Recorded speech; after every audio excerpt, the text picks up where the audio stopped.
Hello tout le monde, j'espère que vous allez bien. Alors je vous retrouve avec un énorme rhume carabiné, je parle du nez, c'est la catastrophe, mais c'est pas grave, on va quand même réussir à tourner cette vidéo. Aujourd'hui, je vais faire un nouveau crash test.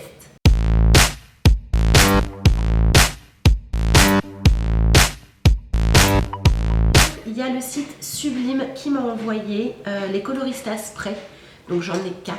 Ce sont des sprays colorants pour les cheveux qui partent au premier shampoing.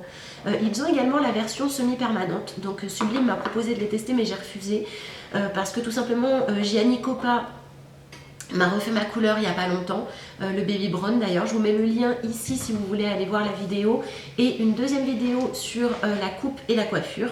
Donc voilà, j'ai refusé de tester la version semi-permanente parce que j'ai pas envie de toucher à mes cheveux de la sorte et j'ai surtout pas envie d'aller me promener au parc avec ma fille en ayant les cheveux roses, verts ou bleus ou voilà. Je suis plutôt du style assez classique, aussi bien dans ma tenue vestimentaire que dans mon maquillage, que dans mon mode de vie de tous les jours. Donc du coup je vais pouvoir tester ces petites choses là pardon, qui normalement, et je dis bien normalement, si tout se déroule comme prévu, partent au premier shampoing. Alors les sprays se présentent comme ceci, je suppose que vous les connaissez parce qu'ils ont fait énormément de publicité, ils ont utilisé des grandes youtubeuses pour en faire la promo. En l'occurrence j'ai 4 couleurs différentes. J'ai Hot Pink Air qui est un rose vraiment extrêmement fuchsia. J'ai un Pink Air qui est un rose qui est plutôt pastel, je pense que c'est celui-ci que je préfère le plus évidemment. J'ai le Pastel Blue Air, donc qui est comme son nom l'indique un bleu pastel.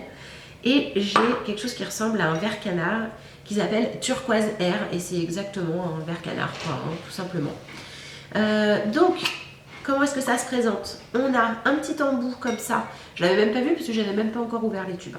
Donc sur le bouchon, on a un petit embout droit qui permet à mon avis que ça vaporise bien droit et que ça n'en foute pas partout dans votre salon ni sur vos rideaux, n'est-ce pas? Alors maintenant, on va voir comment ça s'utilise.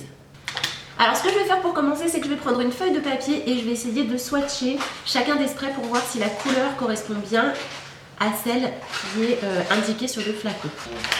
Alors je commence par le rose fuchsia, le Hot Pink Air. Alors je secoue, comme ça va me permettre de voir la diffusion aussi, si ça diffuse pas comme ça, mais ça m'étonnerait vu l'embout. Je m'en suis foutu plein les doigts. Voilà. Ouais, effectivement, c'est très pink, quoi. Alors sur le papier, c'est absolument pas bleu canard, c'est un bleu pétard et vraiment turquoise, océan, etc. Donc ça paraît beaucoup plus vert en fait sur le packaging. Donc voilà, ce n'est pas canard, c'est bleu pétard. Ensuite, on va tester celui que je préfère de visu comme ça. C'est le Pink Air qui est un rose pastel. Allez, on y va. Alors c'est beaucoup plus léger, on voit que le rose il est vraiment très transparent, ça doit être très joli sur les blondes, les blonds blancs, ça doit être superbe. En tout cas pour le moment c'est la teinte qui me convient le mieux et en fait quand on regarde de plus près la teinte est complètement nacrée, il y a des micro paillettes dedans. Je vais faire un gros plan pour vous montrer.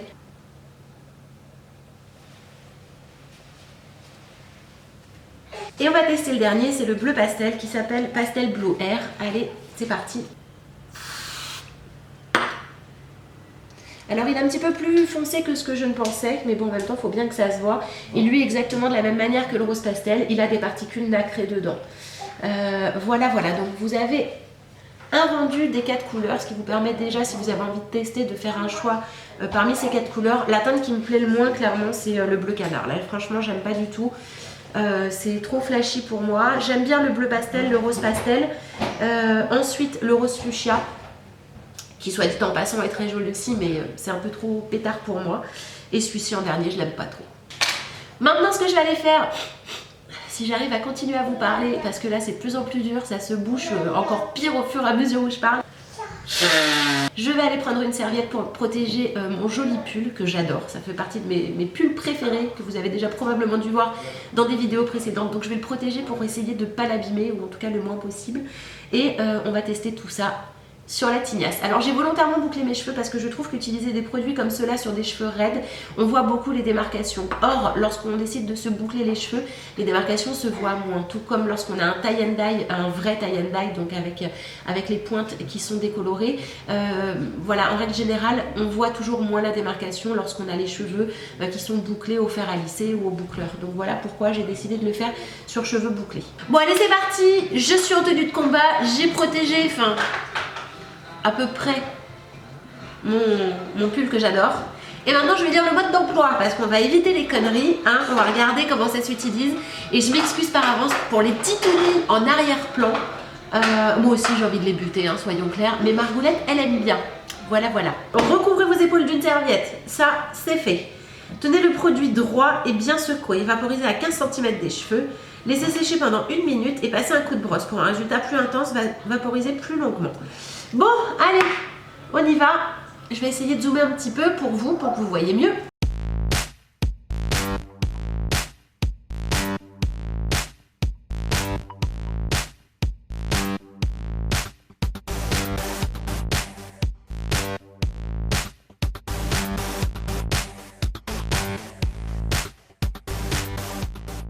Voilà, voilà mon premier essai, je m'en suis foutu absolument partout, plein les doigts. On voit bien la couleur nacrée ici. L'application elle est plutôt facile, mais ça ressort pas, ça ressort très légèrement. En même temps, j'ai utilisé le pink, le rose pastel, mais je trouve que c'est très joli. Et vous voyez avec les cheveux bouclés, on voit pas de démarcation, donc c'est plutôt pas mal du tout. Maintenant je vais tester d'autres couleurs. Alors si vous bouclez les cheveux avant, ne l'appliquez pas trop près de vos cheveux parce que sinon vous humidifiez vos cheveux et donc du coup votre boucle ne tient pas. Donc là ça doit faire une bonne minute que je l'ai appliqué. Je vais brosser. Bon bah là du coup on voit presque plus rien. On voit presque plus rien. C'est quasi inexistant. On voit franchement des tout petits reflets roses. Je ne sais pas si vous voyez quelque chose là de chez vous. Il y a Margot qui fait des bêtises derrière. Mais on voit pas grand chose. Bon, je vais tenter tout de suite une autre couleur. Enfin, je vais tester en fait toutes les autres couleurs et puis on verra bien. Advienne que pourra. C'est parti!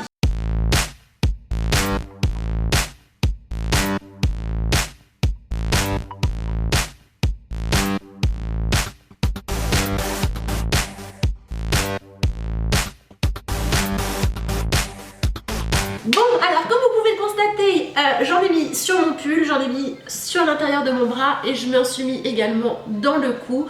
Donc c'est pas forcément très évident à appliquer. Je n'ai pas encore brossé, je voulais vous montrer le résultat brut comme ça. Mes cheveux sont très en mode paille. Voilà, c'est pas vraiment agréable du tout au toucher, c'est pas doux du tout. Donc j'ai fait un petit mélange de toutes les couleurs. Voilà, on voit vraiment beaucoup mieux sur moi le bleu turquoise, le bleu foncé, comme ça, et le rouge hot pink air qui est le rose fuchsia. Les autres couleurs pastel, on ne les voit pas. En fait, je suis trop châtain, j'ai les cheveux trop foncés. Donc je pense que ça se verra très très bien sur des blondes, des blondes très claires. Il y a Margot qui est pas contente derrière.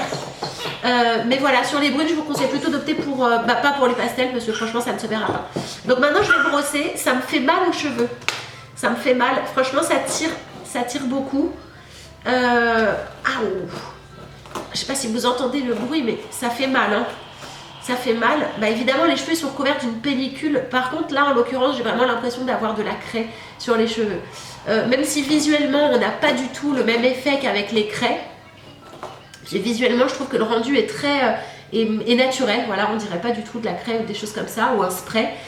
Mais en termes de toucher, les cheveux sont extrêmement rêches en fait et c'est vraiment très désagréable. Aouh. Ça fait mal, hein.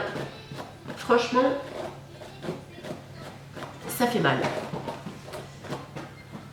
Et en fait j'ai du mal à démêler parce qu'à chaque fois que je démêle, Margot, à chaque fois que je démêle, déjà d'une ça me casse les boucles et de deux, ce que je démêle en haut ça l'emmêle plus bas.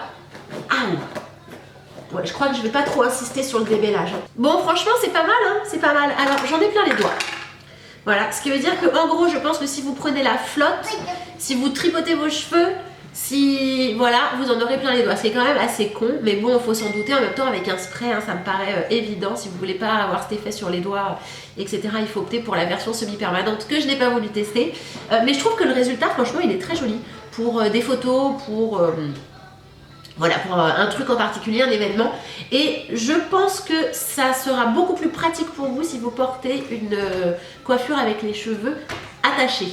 Parce qu'évidemment, si vous les avez détachés, vous les aurez tout le temps devant votre nez, ça va vous gêner. Donc vous allez passer votre temps à les remettre en arrière comme ça. Et voilà, au bout de 5 minutes, vous aurez les doigts complètement cracra. Donc heureusement, ça part très très bien à l'eau et au savon sur les doigts. Donc voilà, je vous conseille soit de le faire sur des cheveux que vous n'avez pas l'habitude de tripoter, soit de le faire sur une queue de cheval. D'ailleurs je vais tester tout de suite et je vais voir ce que ça donne avec une queue de cheval. Bon alors voilà ce que ça donne avec les cheveux attachés. Bon j'en ai pas mis très haut donc évidemment là on le voit pas. Là vous allez mieux le voir. Bon, je pense que c'est plus pratique franchement de le faire avec une couette, comme ça vous touchez pas à vos cheveux, vous vous coiffez et puis basta cosy, c'est terminé quoi. J'ai vraiment l'impression d'avoir mis... Attendez, je vais baisser ça. Regardez comment je suis repeinte de partout. J'ai vraiment la sensation quand je touche mes cheveux d'avoir mis 1,5 kg de lac, d'avoir vidé le tube sur ma tête. C'est très désagréable au toucher. Mais je trouve que le rendu visuellement, franchement, il est plutôt joli, ça va. C'est pas affreux, c'est pas... c'est rigolo. Bon, je relâche mes cheveux pour terminer cette vidéo. Voilà, on a du mal à retravailler les cheveux. Après, regardez là, ils sont tout raides. J'en prends un, il y a tout le paquet qui vient. Bref, écoutez, c'est assez rigolo et c'est assez fun à faire. C'est quelque chose qui coûte pas vraiment très cher et qu'on peut trouver partout. C'est en même temps un bon moyen de tester avant d'aller se faire une coloration semi-permanente que vous allez vous trimballer. Donc en gros, en l'occurrence, si vous vous trouvez jolie avec du rose comme ça en spray, bah, vous pouvez passer à l'étape... Il y a là du dos. Elle a du chocolat plein la bouille, elle est toute marron. C'est l'occasion pour vous après de tester, de voir si vous aimez pour passer ensuite à la coloration semi-permanente. Bon, alors parlons du résultat qui est franchement visuellement plutôt joli, même si je trouvais ça plus joli avant d'avoir brossé. J'aime pas le fait qu'on tire un cheveu et qu'il y ait tout le paquet qui vienne avec, parce qu'évidemment on a vraiment la sensation de lac. Voilà, j'ai l'impression d'avoir mis trop de lac dans mes cheveux et qui sont collés entre eux, etc. En même temps, voilà, fallait s'en douter avec du spray. Je trouve que l'effet est joli, c'est assez funky, c'est assez drôle. Mais par contre, c'est pas moi. C'est pas du tout le genre de truc que je porterais pour sortir, etc. Enfin, moi, je suis une fille, vous le savez, je suis très classique dans tout. Je représente vraiment la fille lambda qui marche dans la rue et sur laquelle vous vous retournez pas, quoi. Parce que je suis très discrète dans mes coiffures, dans mes tenues, dans mon maquillage, dans mes fringues, dans mon attitude, dans tout. Donc définitivement c'est absolument pas le genre de truc que je porterais dans la rue, c'est clair. Et puis je suis beaucoup trop vieille pour ça.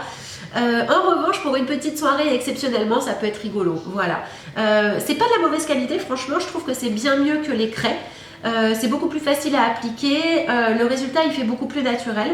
Franchement, voyant le résultat comme ça, surtout de ce côté-là en fait, là je pense que j'ai trop brossé, de ce côté-là on aurait vraiment l'impression que j'ai fait une coloration semi-permanente, enfin une coloration tout court quoi. Quand j'utilisais les craies, on voyait vraiment l'effet craie, les petits morceaux, etc. La poudre de craie. Là, en l'occurrence, pas du tout, du tout. Donc voilà, c'est un produit qui coûte pas cher, qu'on trouve partout, c'est assez rigolo. Voilà, si vous avez envie de faire un truc un petit peu foufou, franchement, je vous conseillerais de le prendre parce que voilà, c'est rigolo. Et puis voilà, j'espère que cette vidéo, elle vous a plu. C'est la première fois que vous me voyez en mode arc-en-ciel. En mode licorne sur la chaîne. J'espère que cette vidéo vous a plu. Si ça vous a plu, n'hésitez pas à vous abonner à ma chaîne, à cocher la petite cloche pour recevoir toutes les nouvelles notifications lorsque je poste une nouvelle vidéo. Je pense qu'il y a mon nez qui est en train de rendre l'âme là, définitivement. Je vous invite aussi, si vous avez aimé ce contenu, à liker, à mettre un pouce en l'air parce que ça me motive, etc. Et si vous avez des idées d'autres crash tests que je peux réaliser, surtout n'hésitez pas à m'écrire tout ça dans les commentaires. J'adore lire vos commentaires, j'adore y répondre. Voilà, voilà. Je vous fais plein de gros bisous. Je vous invite à aller voir mes vidéos précédentes. Il y a des vidéos avec Margot, il y a des vidéos sans Margot, etc. Il y a un petit peu de tout. Voilà, si vous n'avez pas vu mes anciennes vidéos. Et surtout, vous pouvez me rejoindre sur Snapchat, Instagram et également Facebook, les réseaux sociaux sur lesquels je suis hyper connectée, hyper présente. Sur Snapchat, je réalise des espèces de mini-vlogs journaliers avec Margot. Voilà, vous savez tout. Je vous embrasse très fort et je vous dis à très bientôt pour une prochaine vidéo.